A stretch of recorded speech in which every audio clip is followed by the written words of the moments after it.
profesor. En esta oportunidad voy a exponer sobre la base neurológica del aprendizaje. Empecemos. ¿Qué es la neurobiología? Según Batron, la neurobiología se encarga del estudio de las células del sistema nervioso, su organización y circuitos o redes funcionales para procesar información de las bases del comportamiento humano. Pero en cambio, para Cardelli, Castro y Schumann, la neurobiología estudia las células, sus conexiones y las redes neuronales que establecen en el sistema nervioso, que son la base de la conducta humana. Según Purves, el campo de la neurobiología se orienta hacia la actividad neuronal, la neurogénesis, el citogénesis, los canales y la estructura icónica celular, la neurotransmisión, la plasticidad neuronal. La neurobiología del lenguaje. El grupo de la neurobiología del lenguaje investiga cómo el cerebro representa y procesa el lenguaje en personas típicas o atípicas. Por ejemplo, como cuando las personas sordas o disléxicas leen textos. Bases fundamentales del aprendizaje. Aprender es el proceso por el cual adquirimos una determinada información y la almacenamos para poder utilizarla cuando nos parezca necesaria. Esta utilización puede ser mental o instrumental. En cualquier caso, el aprendizaje exige que la información que penetre a través de nuestros sentidos sea procesada y almacenada en nuestro cerebro y pueda ser evocada o recordada para finalmente ser utilizada si se la requiere. Por ello, los procesos que consideramos esencialmente van a ser la motivación, la atención, la memoria y la comunicación. En la atención, mediante los sistemas de nuestro cerebro posee para la regularización de la atención, los objetos y los acontecimientos visuales auditivos. Primero, evocan o llaman la atención, haciendo que nos orientamos hacia algo concreto y que nos desentendamos de los demás estímulos. Así estamos preparados para captar el mensaje que nos llega. La motivación es la propiedad que nos impulsa y capacita para ejecutar una actividad. Por eso se encuentra tanto en la base de la atención como en la base de la memoria y en la base de la realización de cualquier actividad. Nos impulsa a la acción. La motivación tiene que ver mucho con la afectividad que en su aspecto positivo nos inclina, nos atrae o se nos une hacia un objetivo fundamental y en su aspecto negativo nos repele o nos disgusta o nos amenaza. La motivación nos hace superar cansancios y dificultades. La falta de motivación nos frena en la realización de tareas. En su ejecución intervienen importantes núcleos cerebrales. La memoria. La memoria es un proceso que nos permite registrar, codificar y consolidar y almacenar la información de modo que cuando la necesitamos podamos acceder a ella y evocarla. Es pues esencial para el aprendizaje, ya que veremos en qué grado depende que la atención prestemos. La memoria no es única, sino que adopta diferentes formas que dependen de las estructuras cerebrales muy distintas. La comunicación.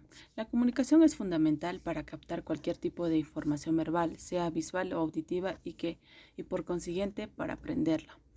Pero en la especie humana la comunicación en cualquiera de sus formas ha adquirido tal grado de protagonismo que se ha convertido en el elemento que influye de todo modo decisivo sobre los tres grandes procesos del aprendizaje.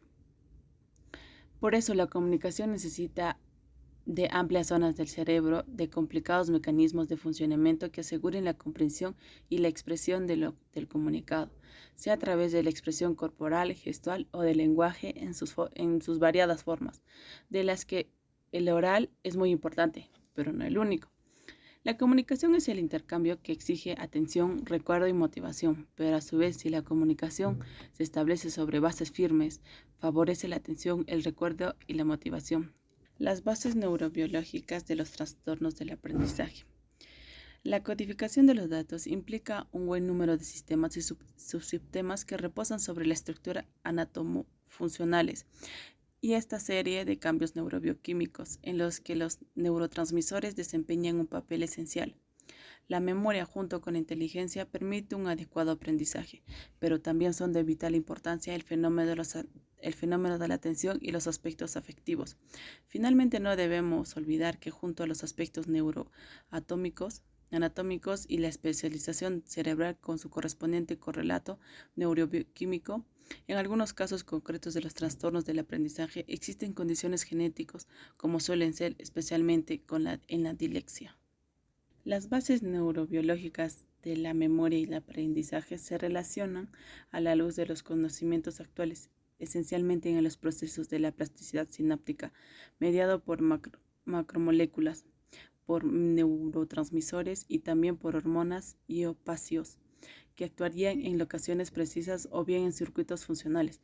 Así, las neuronas son capaces de llevar a cabo un aprendizaje que a través de los mediadores presípticos que potencian la creación de nuevas conexiones interneurales y possinópticos que actúan sobre los canales iónicos y facilitan su apertura. ¿Qué son los trastornos del aprendizaje? Para entender estos trastornos hay que tener muy presente que cada individuo tiene su propio ritmo para asimilar los aprendizajes. Pero la definición más utilizada de los trastornos del aprendizaje es la incapacidad persistente, inesperada y específica para adquirir de forma eficiente determinadas habilidades académicas. ¿Y qué ocurre? Que a pesar que un niño tenga una inteligencia normal, siga con una escolarización adecuada y su entorno sociocultural sea favorable. Clasificación de los trastornos del aprendizaje.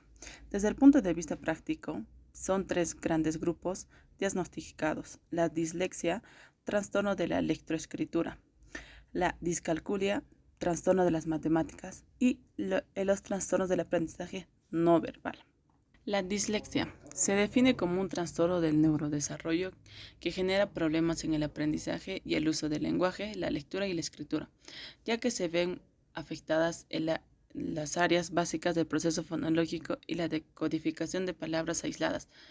Se suele utilizar el término de dislexia del desarrollo para diferenciar la dislexia que acontece en los niños durante la época escolar, que aquella que acontece en las épocas posteriores de la vida en pacientes que pierden las habilidades lectorales previamente adquiridas. La dislexia es un trastorno familiar y hereditario, por lo que la historia familiar de la dislexia es un factor determinante de cara del diagnóstico temprano de un niño como sospecha de trastorno. La discalculia. La discalculia del desarrollo es un trastorno que provoca que el niño tenga dificultad para la adquisición de las habilidades matemáticas en niños con una inteligencia normal, estabilidad emocional y con una formación académica adecuada, estándar. Se trata de un trastorno que afecta muchas actividades cotidianas, ya que las matemáticas son necesarias para la correcta interpretación de las escalas del tiempo, direcciones, el manejo de recursos monetarios y hasta para cocinar.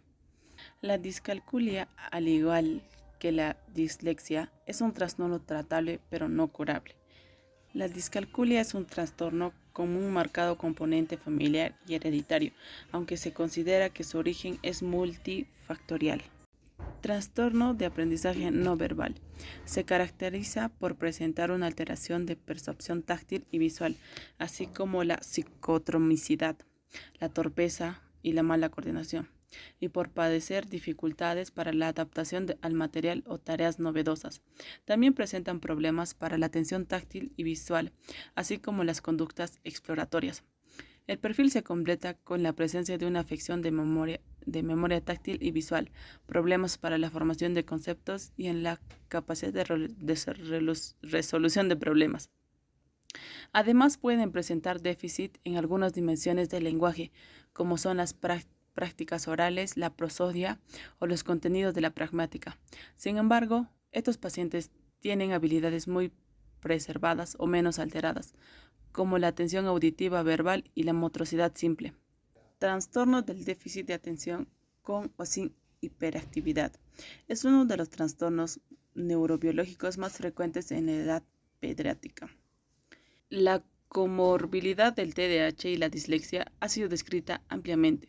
Se barajan cifras muy dispares, que incluso llegan hasta el 65%. Recientemente se ha postulado la teoría de la dislexia y el TDAH tendrán una base neurobiológica común, probablemente relacionada con una disfunción de los circuitos atencionales y las funciones ejecutivas. El síndrome de Asperger es un trastorno de espectro autista que consiste en la asociación de los siguientes rasgos: dificultades para la comunicación, la interacción social, la presencia de los intereses restringidos y un patrón de conducta poco flexible y estereotipado. Los trastornos del aprendizaje en la infancia constituyen un conjunto de trastornos frecuentes que en general son poco conocidos por el colectivo pediátrico. Se calcula que a escala global un 5% de los niños sufren problemas del aprendizaje en la lectura, la escritura o el cálculo.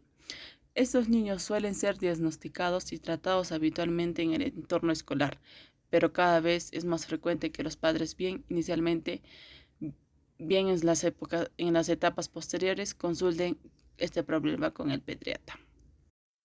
Bases neurobiológicas del aprendizaje. El aprendizaje y la memoria son términos íntimamente vinculados que se establecen en la base o a respuestas neuronales a través del tiempo. El primer término involucra lo nuevo que se incorpora a nuestra mente, una parte del cual se almacena para ser recuperado más tarde, mientras que la otra parte se pierde, constituyendo el olvido. La capacidad de retención de la memoria humana puede, bajo ciertas condiciones, alcanzar proporciones sorprendentes. Categorías cualitativas de la memoria. Existen 3 formas diferentes. La memoria semántica, relacionada con el recuerdo de hechos, fechas, datos, listado de cosas. La memoria episódica, vinculado con el recuerdo de episodios biográficos. Y la memoria del trabajo, aquella que es utilizada al momento de emprender una tarea. La memoria precursal corresponde a un conjunto de procesos integrados que permiten, por ejemplo, tocar un instrumento o andar en bicicleta. Localizaciones cerebrales de la memoria. Identificar las localizaciones cerebrales donde asienta la memoria, identificar los procesos y mecanismos que determinan el aprendizaje y su almacenamiento ha sido un importante desafío a través de la historia. Leonardo da Vinci, en sus estudios anatómicos del cerebro, describió los 3 ventrículos, estimados que porque carecer de masa física, debían ser el asiento de componentes inmateriales, como la imaginación, la cognición y la memoria. Suponía que los objetos constituían elementos activadores de los sentidos, los cuales envían esa información por el denominado senso común, desde donde ingresaba en la memoria. Estas ideas, que pueden considerarse como albores de la neurociencia, anticipan el rol de la corteza entorrinal el aporte tecnológico. El mayor avance del reconocimiento de la topografía cerebral implicada en la memoria se logró con estudios utilizando la tomografía de emisión positrómica, técnica que permitió identificar las zonas cerebrales comprometidas en las actividades tales como pronunciar palabras, generar palabras, leerlas o escucharlas. En los procesos de recuerdo de información de la región activa correspondía al hipocampo, predominado el hipocampo izquierdo en la memoria verbal y el hipocampo derecho en la memoria espacial. Se comprobó también que las localizaciones cerebrales dependían de las propiedades de los objetos, siendo diferentes para animales que para herramientas. Mecanismo del olvido. En los procesos biológicos vinculados al olvido se han involucrado a una fosfatasa, cuya principal acción es desfosfolidar, impidiendo con ellos los mecanismos que llevan a la expresión genética con síntesis de nuevas proteínas. Se ha comprobado que la concentración es proporcional al tiempo que permanecía en el aprendizaje. En cepas normales de ratas sometidas a aprendizajes continuos de 25 minutos de duración, la concentración es alta y el nivel de aprendizaje es bajo. A la inversa, cuando la experiencia de aprendizaje se programa en periodos de 5 minutos con intervalos de 15 minutos, la concentración es baja y el nivel de aprendizaje es alto. En cambio, esas ratas transgénicas carecen. El nivel de aprendizaje es alto, independientemente del tiempo destinado del aprendizaje. Memoria declarativa. Interviene en diferentes etapas, siendo 2 de ellas de primordial importancia. La codificación. Corresponde a los procesos mediante los cuales se presta atención y ocurren durante el primer contacto con la materia del aprendizaje. Esta etapa es clave para el recuerdo posterior, requiriendo que la información sea codificada en ella y en la profundidad. Por ello, en el aprendizaje se requiere prestar atención, motivación y asociación de lo nuevo con el conocimiento previo. Esta etapa es la base del aprendizaje profundo. 2. La consolidación. Corresponde a la modificación de la información reciente para hacerla estable. Implica la expresión genética y síntesis de nuevas proteínas. Constituye la base de la memoria de largo plazo. Implica del conocimiento neurobiológico. Muchas gracias por su tiempo, profesor. Eso sería todo. Hasta otra oportunidad.